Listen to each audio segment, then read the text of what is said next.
Hi, my name's Chris Bland. I'm a certified Atlassian consultant and one of the owners of BDQ, which is an Atlassian solution partner in the UK. I'm Don Bush. I'm also one of the co-founders of BDQ and also a certified Atlassian specialist. So what we wanted to talk about today was just migration process.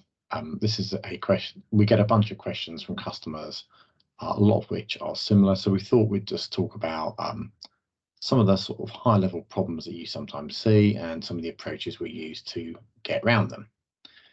So firstly, one of the obvious questions here is, why can't we just move it to the cloud? That should be easy. Isn't Atlassian Cloud just like Jira in the cloud? I think we can both know the answer to that is no. Yeah, absolutely. They are very different products. The different way that the apps that people use to extend the products like Jira and Confluence work differently, both in server and cloud, and also the way that they've architected the products in cloud in order to meet the scale requirements means that the two products have diverged between the two. Yeah, they're completely different implementations basically now. One is on the cloud, it's been architected to work at cloud scale. And back in the day, it was basically Jira servers hosted somewhere basically on AWS on kit. That is now no longer the case. Yeah, completely different implementation, add-ons architected differently. But what is the same, I suppose, is the data is compatible between the two things, so you can at least move the data from one to the other. Yeah. So that's basically, you could say, why fundamentally it's not always that straightforward just to migrate from Atlassian server to Jira in the cloud, because you're not just migrating a server instance. Yeah, migrating really from one application to the other. All that happens to be there is data compatibility between the two. Yeah. So I think next question is, what is our overall process? I think it's fair to say I think we can summarize it basically thus. There's discovery. We make some choices about whether we're going to do a direct migration or a clone. Then we will trial the migration, develop the runbook, get a UAT candidate, and then schedule the final migration and go live once the UAT candidate has been validated by the client. Now, needless to say, it's not necessarily as straightforward as that when we get into the detail. Absolutely. First of all, when it's a lift and shift, or rather, beg your pardon, first of all, when it's a discovery, sometimes we have to find out whether this is going to be a lift and shift or re-implementation. Absolutely. Some customers may want to just literally get the data from their server instances and get it up into cloud as an equivalent. Others may take it as an opportunity to re-architect somewhat their solution. There may be data that they don't need in the cloud, which is now not required going forward. So that might be an ideal opportunity to tidy things up. Yes, I think it's fair to say, isn't it? If you've got a vanilla system on server and it's straightforward, then maybe a lift and shift is perfectly sensible and the right thing to do. If you're a client maybe that's got an older system and that it's evolved over time, there's maybe perhaps lots of custom fields, there's lots of apps or plugins that maybe are now redundant. Actually, it's going to be, given the differences between the two platforms, it will be very difficult, in fact, to move from one to the other and actually trying to achieve a perfect copy. Yeah. So it can actually be cheaper just to re-implement based on your business outcomes, taking a sort of a cloud-first approach, and then move the data across essentially into that new system. Obviously, we can do both, but I think that's probably the main options that are open to people. In terms of one of the next things we get asked about sometimes is, should we use a clone, or can we just do a direct migration straight from our server up to the cloud? What do you think some of the benefits are of using a clone, would you say? One of the primary advantages is that it allows us really to decouple the development of the migration process from your everyday systems. So there's no chance of any impact on your business as usual.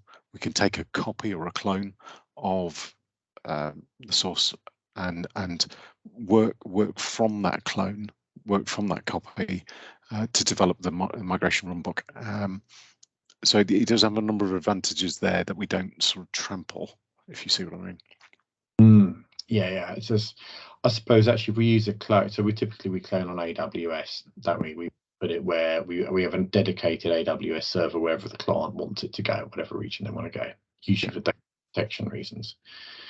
And then we set up syncing so that where possible, so that we don't have to do an enormous update every time, but we can keep things up to date, reduce the pressure on the client network. But yeah, it's basically some of the things we've been told really gives them a lot less risk. It's read-only access for us to their production system. Allows them to continue with business as usual in the production system with basically no impact. And all our data prep activities do not impact them in any way because we can just do it all on the clone, basically, and reclone, can't we, if we need to? Absolutely, definitely. So we can do what because I know sometimes you have to do multiple test migrations for this cycle. Absolutely. Have to do a number of iterations in order that we can reduce risk for the actual production migration. And that probably leads us to the next point, doesn't it? We have to trial the migration, develop the runbook. So trialing the migration, what does that sort of usually look like? With essentially, we work through the process of understanding what's in the source system, do various different tests against it, and run a number of different migration attempts and take learnings from each of those and apply them to the next one until we get to a point where we have a process that will work for the production migration. Yeah, and we know how long it's going to take as well, don't we? Absolutely. It's one of the critical outputs of that whole process is really understanding what the window needs to be for the actual production migration. Yeah. And then as a result of doing these test migrations, one of the main output, the other output is a UAT candidate on the cloud, isn't it? Which basically that we can demonstrate to the client exactly what they are going to get at the end of the day.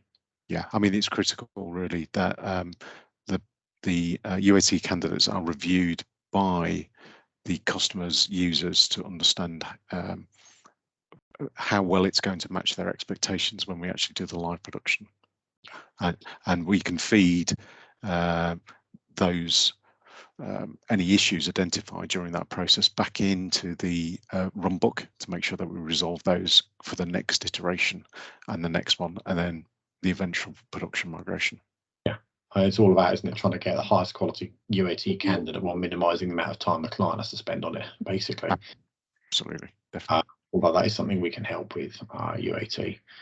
And then once we've done that, once that's been signed off, then basically it's scheduling the final migration go live, isn't it? And by that time, we've got the runbook, so we know exactly what the process is going to be and how long it's going to take and what's going to be produced at the end of the day in terms of UAT. Absolutely, yeah. Which leads to a good result. And we also put in place plans for if on the day during that production migration problems occur, that we can back that out in a way that doesn't impact any of the systems that the customer relies on, so we can then go again if in the event that there is a problem. In terms of apps, interestingly, because there's various wrinkles throughout this process, and apps are one of those. Some of them basically have equivalents on the cloud. Some don't. As we've said, the architecture is completely different. Basically, it's either embedded if you're using Forge, or it's having to run on your own platform as a service and integrated in. It's not the same as server where you've basically got an integrated bit of Java. Some of them have migration paths and some don't. Yes, absolutely. So some of them do integrate into the Atlassian migration tooling, in which case that's good, and it will move over the configuration into cloud for you.